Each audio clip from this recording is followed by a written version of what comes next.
actually have something to talk about.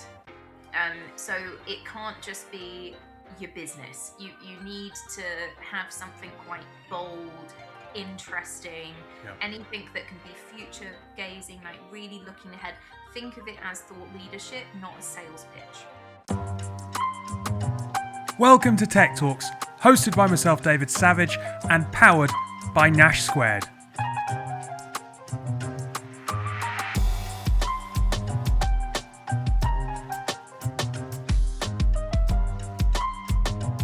Sam, next week we will be at Olympia for Data Decoded, the first ever Data Decoded in London. I'm going to be joined on stage by three fantastic speakers to talk about our film and to talk about AI skills. So thank you very much to Atul from Philips, to Eleanor from Agur. I'm not sure I've pronounced that right. They've just come out of stealth. She might correct me on stage next week. Surely. And to Claire from the UK Civil Service. But yeah, really looking forward to it. You're going to be there. Conferences. We're talking all about conferences in today's podcast. What's your least and most favourite thing about a conference?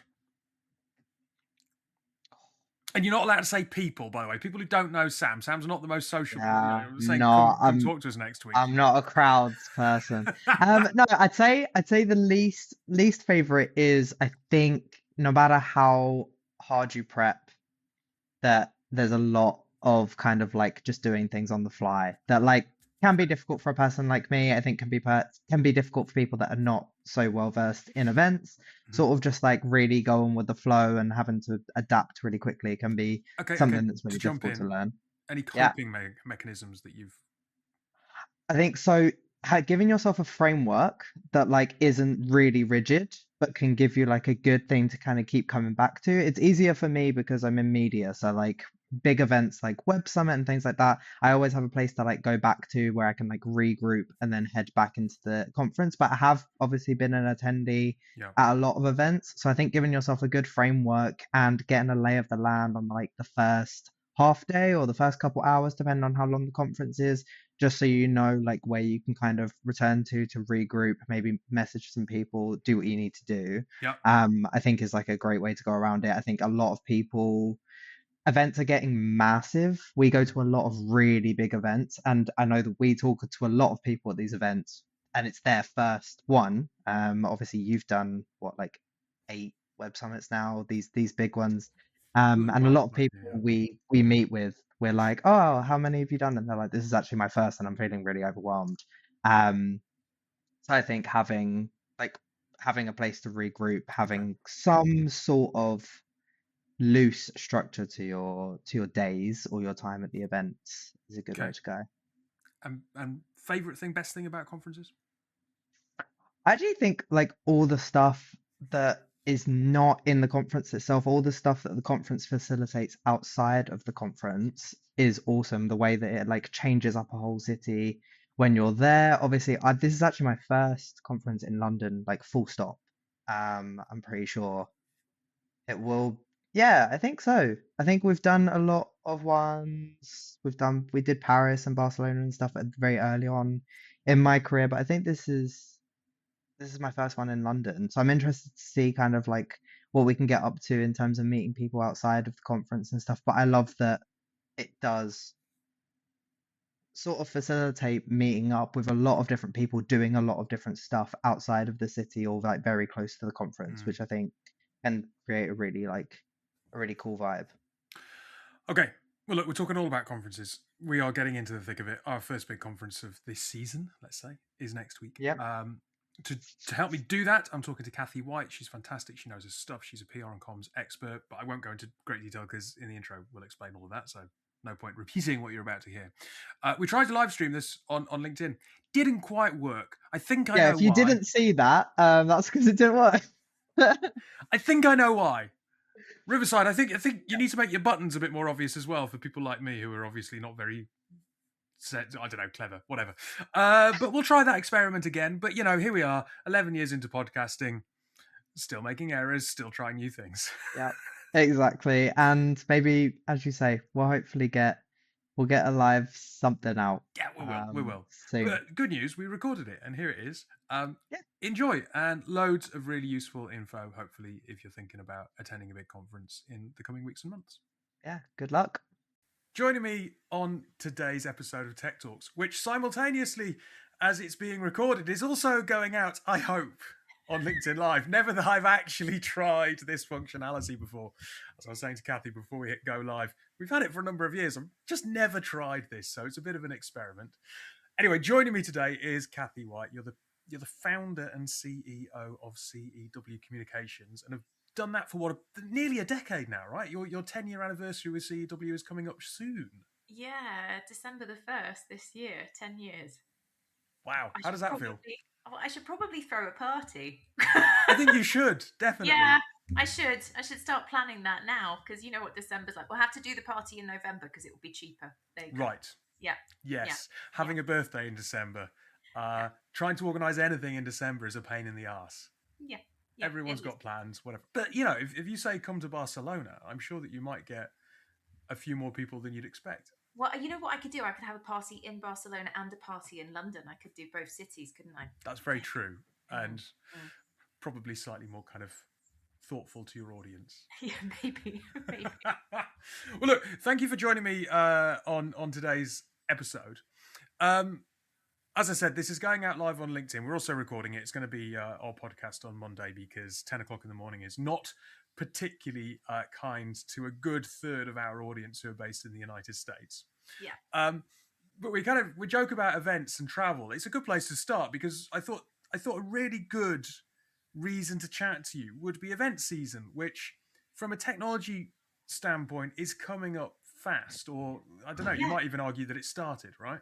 Yeah, I would say it started. I mean, I don't know how you feel, but it definitely feels that there's two particular peaks in the year in terms of when events go whoosh and then they come back down again. And now we're just the other side of Easter. We're starting to hit peak spring, early summer event season, and then and then we get the autumn, winter, floop, and then It's funny, I was having a look at the calendar of kind of events that I've spoken at or gone to over the last couple of years.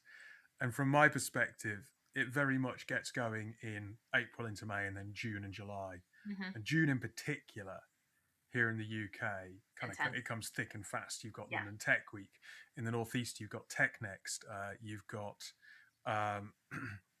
what else have you got? You've got the newer one in South London. by Southwest. Yeah, exactly. Yeah, right. So... And they all happen very, very quickly. Yeah. And also, let's think about it properly. Like London Tech Week is not just an event. Like it's hundreds of events all happening across that week. Yeah. And then on the venture capital side of the technology industry, you've got Super Venture happening in Berlin. Yeah. There's a new conference launching in Belfast this year called Tech Tides. So there's lots and lots and lots of stuff. You've got Money 2020 at the same time as London Tech Week. Yeah. Incredibly busy. AI events. Loads. Of course there are. But I suppose from your perspective in Barcelona, it probably started about a month ago with Mobile World Congress, which I suppose has been a fixture on the calendar for so many people for a very long time. Yeah. I mean, the Mobile World Congress is a beast. It's nearly 100,000 people. Descend on the FIRA, which Mobile World Congress, just side bit of history, that was the first ever conference that I went to when I started my career 15 years ago. First ever conference. Funnily enough, it was the first conference that Harvey Nash sent me to. Hey, there we go. All right, so we got Mobile World Congress is our pop of the cherry conference. So it used to be at the FIRA down at Plaza España, and I thought that was big. And they outgrew it, and then they moved out of the city, and now it's this huge beast. And of course, it's not just Mobile World Congress; it's 4 years from now as well. And everyone just descends on Barcelona, and it's hell if you're a local. Probably great for the bars and the restaurants and whatever. Well, I don't know. I assume it is. Yeah, it's also really good for the pickpockets. Right. Okay. Yeah, they're busy. Yeah. No, it's. I mean, economically, it's fantastic for the city. But it's like all of these major events that take place, whether it's Mobile World Congress or it's Web Summit, the locals have their gripe with it. Even though it's good money, it just takes over and it just makes the city a bit of a mess.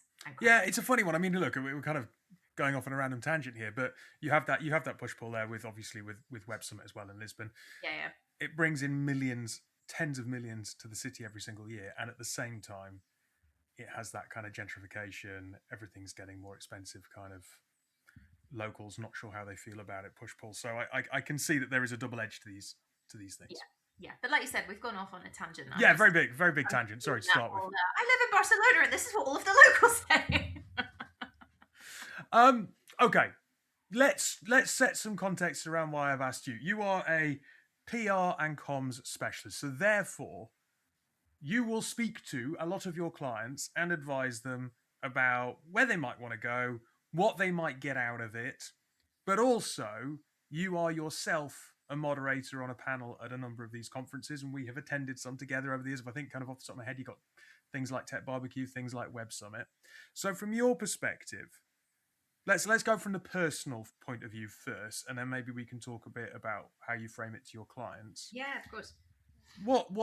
What do you try and work out as being kind of your criteria for, this is why I will go to an event or a conference? So there's a few different criteria, right? And some of them, I will admit, are more personal than they are necessarily professional. But I think that that's also important if you're in a position to use it. So first of all, if there's a possibility for me to moderate or do MC work or something at a conference in a city that is completely new to me, and that's a way of starting to learn more about the ecosystem, visit that city, start to network with the right people, I will absolutely jump at it. Yeah. It provides me with a very lucrative platform. I'm much more visible when I arrive there. And naturally, as well, if you're kind of speaking, you're operating with speakers as well, you're treated in a slightly different way than if you're just an attendee by the majority of conferences, but not all of them. So that's one factor. Another thing, just on that personal side, is if it's a city I've never been to myself, from like almost a tourist exploring perspective, that's also a bit of a draw. And then the other thing, with speaking as well, is ultimately, is that in turn going to save me a little bit of money, right? Obviously, I've got a commercial gain for going along and speaking at these conferences because I could potentially be meeting prospective clients or journalists. There's a real reason to go and do this stuff. But at the same time, I'm a small business, so any way that I can sort of save a little bit on pursuing that, it really, really, really helps. So they're kind of the two kind of main qualifying factors for me. And the big third one as well is ultimately, what do I get to talk about and what's going on at that conference that also is potentially useful to my clients. So how else could I get them involved or bring them in some way? So it gives them a platform as well. And all of that comes through the relationship building that you do with the events organizers and other people that you meet through working on that event. Yeah, when I suppose there's a couple of questions there. I'll come back to the city and the choice and the exploring piece in a moment. But given that the audience of Tech Talks is predominantly operators, founders, entrepreneurs, that kind of demographic, when they come to you and they say, "Should we go to a conference?" or you propose a conference to them, what questions do they tend to have? Oh, there's a bunch. I think the first thing to do, both for whoever it is that we're working with, so whether it's a founder or an operator and ourselves, is to ask the question ultimately, where is that business right now in its life cycle? So if, for instance, that business is going into product development, it's really focused on building, then I would argue that you do not want to get distracted with events. Typically, just as a side note, with events, you're normally pitching to speak at conferences maybe 6 months in advance, maybe for some even further. It can be a tighter time frame, but it's less likely. You'd hope that events organizers have got their agendas together quite far in advance. So you're always thinking quite far ahead. So if we're looking 6, 9, 12 months in the future, if you're, say, past a build cycle and you're doing more of a go-to-market, or if you're a founder, you want to be raising investment, then potentially events are a really good way of gaining some more visibility. But you want to make sure that the events that you're attending are giving you visibility with the audience that you actually want to be getting in front of. Yeah. And this is where the additional research around events comes in, and really understanding who is attending those events and is there real value in connecting with the audience that they're bringing together. Yeah, absolutely. I mean, from my perspective, if I think about, we'll take Web Summit. We've mentioned it a couple of times, but you've got Web Summit Vancouver, formerly Collision, and you've got Web Summit Rio. From our perspective, when we're trying to work out whether or not we should go to one of those two countries, it's essentially the same event. It's the same organization. It's the same event. It's a bit of a roadshow. But we have a huge amount of business in North America. Mm-hmm. You go to Web Summit Vancouver, you've got 40,000 attendees, much bigger pool, but equally very difficult to know who to talk to. You go to Web Summit Rio, Brazil is a really interesting market to the US. Yeah. So therefore, you know that you're going to get some big players from North America there at that conference as sponsors, as partners, and as speakers. But at the same time, it's a much smaller group. You may be talking about 100, 150 people that you really would want to connect with, and therefore a lot of pressure on actually getting in front of them. So you have that consideration of, okay, we know there's an audience. Vancouver, we can go there, but who do we, is it a bit of a needle in a haystack thing and there's a lot more distraction?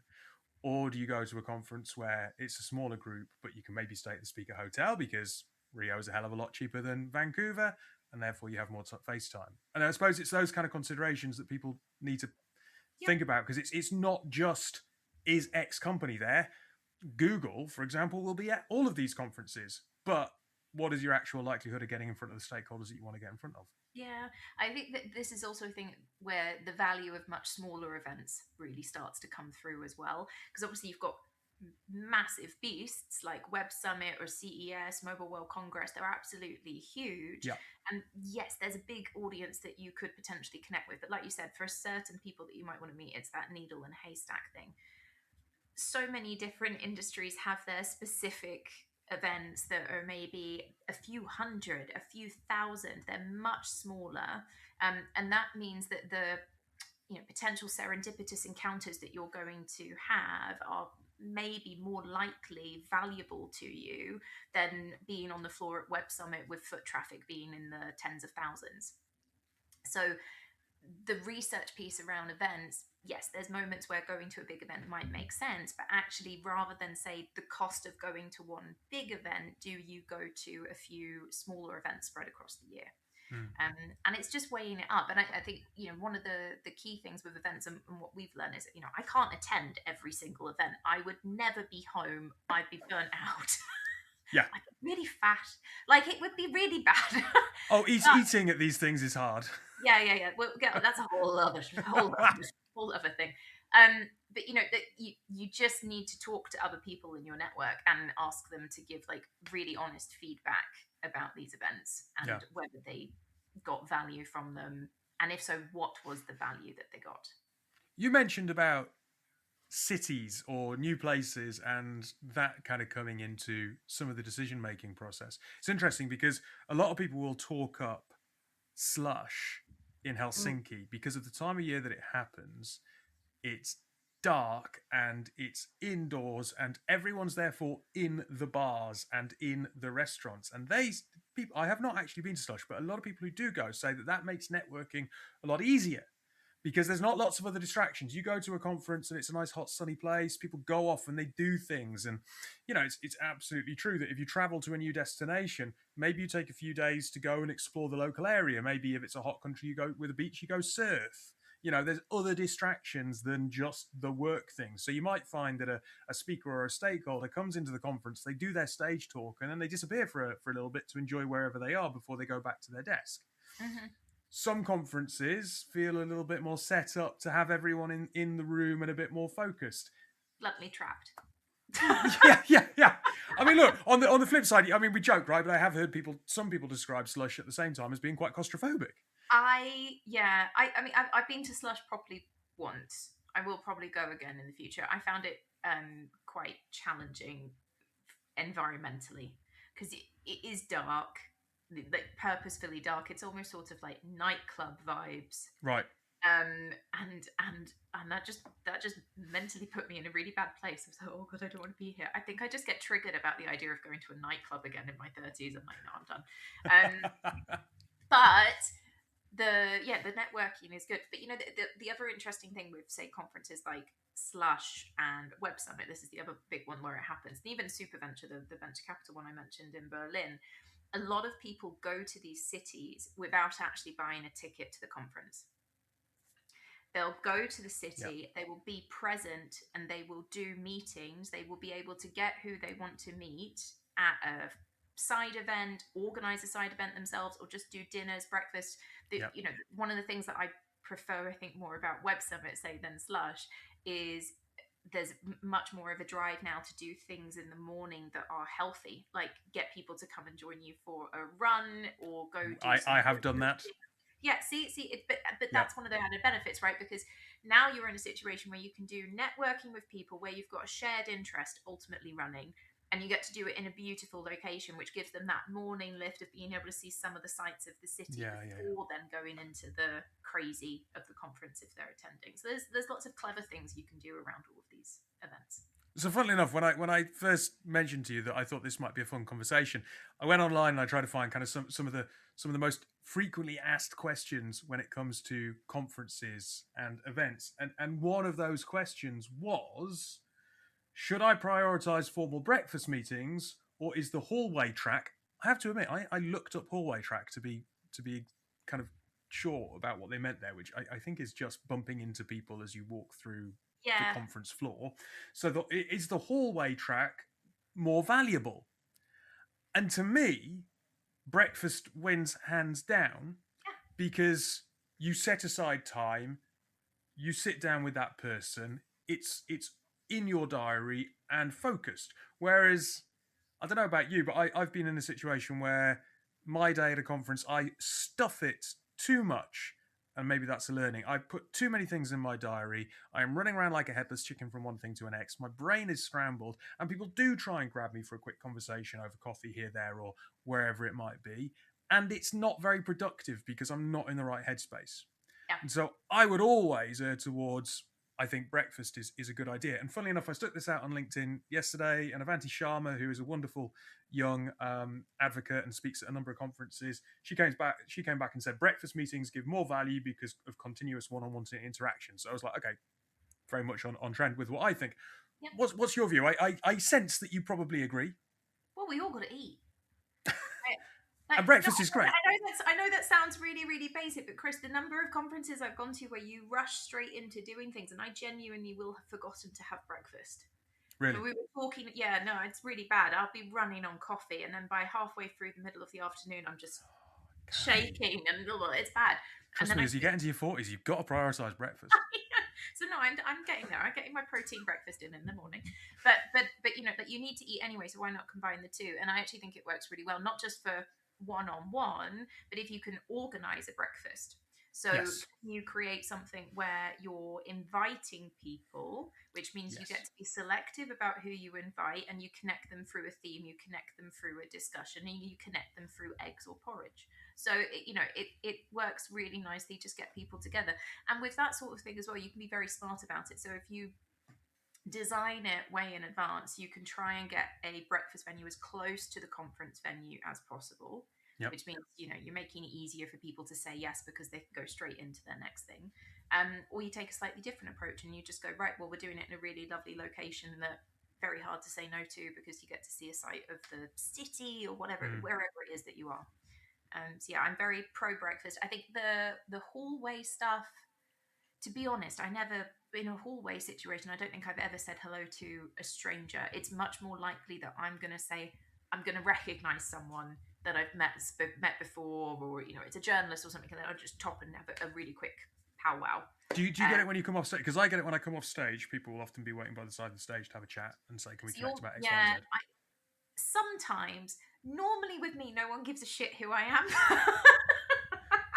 Are you saying that I've accidentally been quite egotistical there? No. No, not at all. And I'll explain why. Ultimately, normally when I'm on stage, I'm typically interviewing founders or journalists or VCs. So anyone who's in that audience wants to speak to panelists. Yeah, that's true. I'm just that comms lady who hopefully did a good job and comes off. And I'm always delighted if just one or two people tell me, "Hey, great job," and then I'm like, "Yay." Thanks. You have a podcast. You have a platform, so you're much more likely to have people come and talk to you afterwards. I find it's really lovely, but it is kind of one of those things where you've stupidly then put something where you have to be on the other side of the conference in 5 minutes, and of course it takes 15 minutes to get through the crowd. So Yeah. and people will say, "Have you got 15 minutes at this point?" And you're like, I might," and it always feels like you're not doing that person justice. Yeah. And you feel a little bit guilty about that. So yeah, breakfast 100%. I love that. I totally subscribe to invite a specific person to a specific place to sit down and have breakfast and say, this is a meeting. And also let me treat you to eggs, porridge, whatever it might be. One thing that a lot of people, and this bleeds into this one quite neatly, because if you're taking someone for breakfast, then obviously working out who you should take to breakfast or who you should be meeting at these conferences is critical. It is one of those questions that pops up all the time. How do I identify who I should be talking to? I do think that actually it's worth discussing because yes, a lot of these conferences have apps and they have wonderful directories of who's attending, who's speaking, who's sponsoring, who's an executive, etc., etc. But a lot of people, because of the rhythm of conference season, don't really switch their attention to these things until a week or 2 weeks before. Yeah. So most people will want to plan, I don't know, 8 weeks, 10 weeks out, but they can't do it because there is a lack of visibility because other people, the people that you probably really want to talk to, aren't plugged into the conference at that point. So how do you go about that given?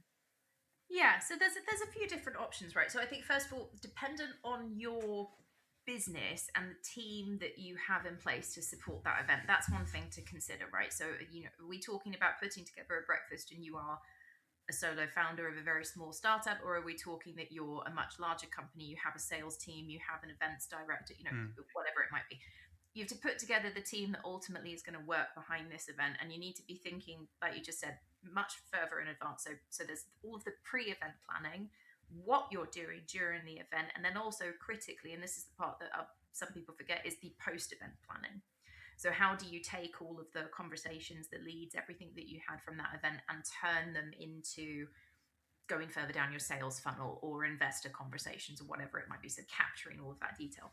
Now, one thing to keep in mind with major events, for instance, is if you wanted to host a breakfast, yes, you could go down the route of exclusive invitations and you do the desk research. And obviously that is going to get easier to do as you get closer to the event.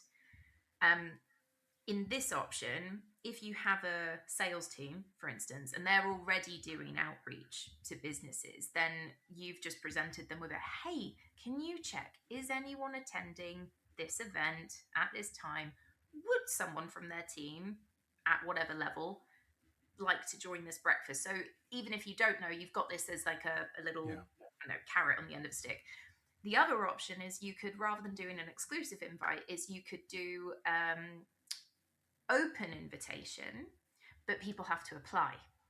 This is what more and more people are doing. So, use something like Luma. You provide the description of what it is that you're doing, who's doing it, ultimately who you are bringing together, and you ask people to provide you with information, and then you accept them or you decline them. The handy thing with this is ultimately you're also creating a list of people that potentially have some interest in what your business is doing, and you've just got another list of people that you can target post-event. So it's frustrating. I think if you do go down the route of the exclusive invites and you're able to fill a bunch of spaces before the conference starts, keep first of all, oversubscribe it. Always oversubscribe it, because people will flake or something will come up and they won't attend. And secondly, have a few empty seats. Which is weird. Can you oversubscribe it and have empty seats? The reason for the empty seats is there might be someone that you serendipitously encounter and you're like, ooh, I'd really like them to be. They should be there. Yeah. I have to say, one of the things that I've pivoted to in the last few years, and it's obviously going to be very different for, depending on what your goals and your aims are at a given conference. But rather than trying to do a large event where you're then worried about filling a room with 30, 40, 50 people plus, right? Especially, I think, if you're a smaller brand and you don't necessarily have that brand pull, is a small meal in a restaurant in an evening is brilliant. Targeting people who are out of town, because then they need to eat. Coming back to that point, they need to eat, and in the evening they will be looking to do something anyway because they don't want to be sat in a hotel if they can avoid it. And also, if it's 8 or 10 people, it's a really nice group where it feels exclusive. People are less likely to flake out on you because you point out that it is a small meal that you have curated specifically a small group of people that you think will get on and benefit from meeting each other. So far less likely that someone is just going to not show. And if they don't show, they're going to be highly apologetic and be in touch with you, and really, and that gives you a very clear reason to follow up with them afterwards. But also, I think if you've got that small group, it makes it much easier for you to really have valuable time, which is surely the most important thing about going away and being in these locations and at these conferences. Yeah, definitely. I mean, quality conversations over quantity always. From my perspective, I think if you're in sales or something, then yes, it's different, right? You want to maybe get as many leads as possible, but this is when, rather than you have your breakfast, you have your dinner, you've got maybe some side events that you can control and you can curate, and then depending on what your business is doing, this is where you might consider having a physical presence at the event with some form of truth. We've mentioned speaking, and I appreciate we're short on time, and I just wanted to kind of throw this out there and see what your thoughts are. I suppose the obvious assumption is that speaking at an event will be good, and I'm never going to say that it's not good to be on stage at an event. Obviously, it comes with lots of perks. But one thing that I think people don't really recognize is that different events treat speakers very differently. Yes. And there are some events where being a speaker is a real plus, and some events where actually I don't think it makes a huge amount of difference. You've got to remember that you might be very excited that you're a speaker, but if it's at one of those large events, you are one of thousands of speakers. You are not necessarily a rare commodity. Some of them give you tickets, some of them don't. Some of them might even still ask you to pay if you're going to speak. Some have very exclusive speaker lounges. Some don't really have any speaker presence at all. Yeah. Is that something that you try and raise with people when they're considering conferences? They do mention it, yeah. I think, for instance, if you're a founder and you're trying to raise investment, then being able to access a speaker lounge, very helpful, because there potentially are going to be some very lucrative venture capitalists in those lounges. So but again, it depends on the conference, right? Like Leap. I'm not going to criticize Leap, but Leap's speaker lounge, you could barely find it. And because you could barely find it and it wasn't really anything that exciting going on there, no one went. Yeah. Whereas if you go to Web Summit, the speakers lounge is a hall off-site, which means none of the speakers walk through the conference and really network with anyone else. It's a conference within a conference. It's a conference within a conference, yeah. So this is where it's I was thinking about this the other day. Have you ever seen Hamilton, the musical? Yes. The room where it happens. That's literally the speakers lounge at Web Summit. Don't, because if any of the Web Summit crowd watched or listened to this, they might be like, "Oh, good marketing. We'll steal that." Yeah, if they want, I'll come sing it for them. But that's sort of what it is, right? Like, I've met some incredible people at the Speakers Lounge at Web Summit, but equally, because that lounge is so lucrative, you don't leave. Also, they put on so much food and vino verde, you don't need to. yeah, that's very true.